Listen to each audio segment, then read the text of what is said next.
স্বামী ক্যাঙ্কা করে খুশি থাকা লাগে, তুই তো জানিসই না। আমার থেকে শোন, ক্যাঙ্কা করে খুশি থাকা লাগে।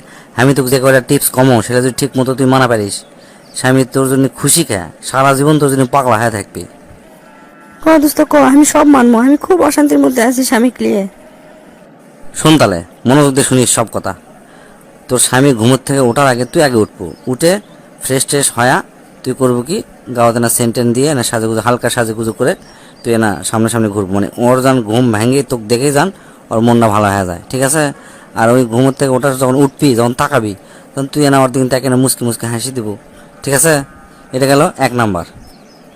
2 নাম্বার হচ্ছে, তা ক্যাঙ্কা করে ঘুমোর থেকে ডাক দিয়ে তুললে তাই খুশি হয়, সেটা আগে খেয়াল করবো। খেয়াল করে প্রতিদিন তার উঙ্কা করে তার ঘুম ভাঙাবো, ঠিক আছে? তাহলে দেখবো তোর প্রতি তাই খুব খুশি থাকবি। তারপর তাই কখন অফিস থেকে আসে সেটা তো তুই জানিসই, সেই সময় করবো কি, মিচ্ছানা সাজুগুজু হয়ে বসে থাকবো। আর ওই আসার কলিং বেল দেওয়ার সাথে সাথে তুই যা দরজা খুলে দেবো। আর একটা জিনিস খেয়াল করবো, দরজা খুলে দেওয়ার সময় একটু মুসকে হাসি দেবো, হ্যাঁ? যেহেতু সে কাজকাম করে আসছে কষ্ট করে, তোর হাসিটা দেখে তার দিলটা ঠান্ডা হয়ে যাবে, ঠিক আছে? আর বিশেষ করে সবসময় না হাসি মুখে কথা করার চেষ্টা করবো ওর সাথে। এখন যে কথাটা কমো সেটা হচ্ছে খুবই গুরুত্বপূর্ণ। সেটা হচ্ছে, স্বামী কখনো আঘাত দিয়ে কথা কব না। আঘাত দিয়ে কথা করে মনে করলো তো সর্বনাশ ডাকে লিয়ে এলো। কিসের জন্য? পরবর্তীতে দেখবো কোনো গুরুত্বপূর্ণ কথা তোর সাথে কবি না। করবি কি, অন্য যা মানুষক কবি, বাড়ির মানুষক তা কবি, কিন্তু তোর সাথে শেয়ার করবি না, ঠিক আছে? এটা সবসময় গুরুত্ব দিস ব্যাপারটা। স্বামী যদি কোনো কাজ তো করবার কয়, সেটা সবসময় হাসি মুখে করার চেষ্টা করব, ঠিক আছে? স্বামীর কোনো দোষ ভুল করেও পৃথিবীর অন্য কোনো মানুষক কব না। এটা খুবই একটা সিরিয়াস কথা, এটা সবসময় মাথার মধ্যে রাখবো।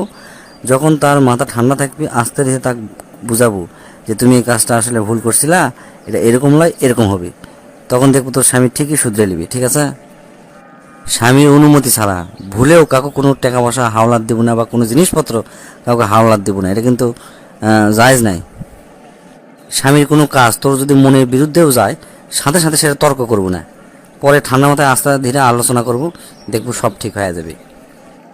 স্বামী যদি তোর জন্য কিছু কিনে নিয়ে আসে, হোক সেটা 1 টাকা দামেরও, তুই ওটা দেখে এমন একটা ভাব করবো যে তোর ওটা খুবই পছন্দ হচ্ছে, ঠিক আছে?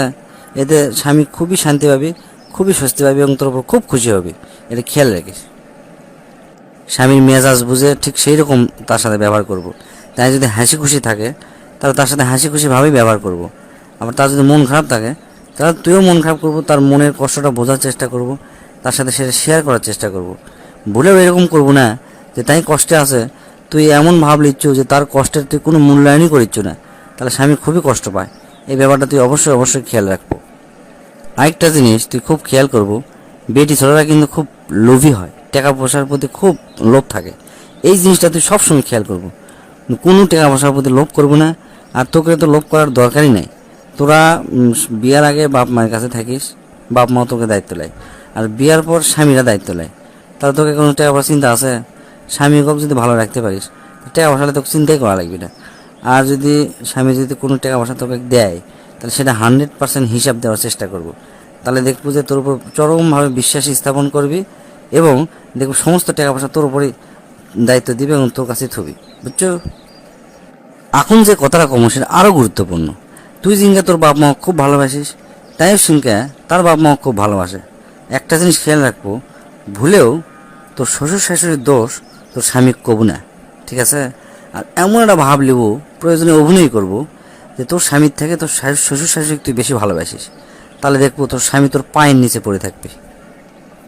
তোর স্বামী যদি তার বাপ মা কোনো টাকা পয়সা দেয়, তাহলে এতে তুই মন খারাপ করবো না, বরঞ্চ খুশি হব। তাহলে দেখবো স্বামী তোর উপর আর বেশি খুশি হবে।